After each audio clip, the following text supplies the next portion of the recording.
I'm going to make for you now a foghorn, which there are many foghorns, different variations of foghorns. This is one of them.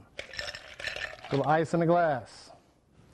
The jigger I'm using is a 1 ounce on the big side, ½ ounce on the other side. We'll be using a 1 ounce jigger. When I say 1 part, I will be using 1 ounce. I will be using 2 parts brandy. And as you can see, the pours are a little bit, 1 ounce and a little bit. Sometimes you can do that if you don't want as much. You don't have to pour that much. We got 1 part of triple sec with the grandma pour.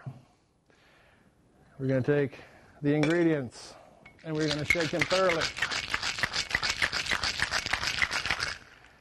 Get everything mixed together.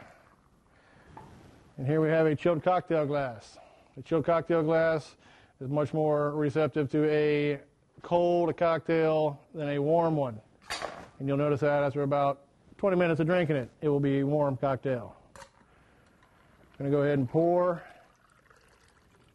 cocktail into the glass. Top it off with a little nutmeg.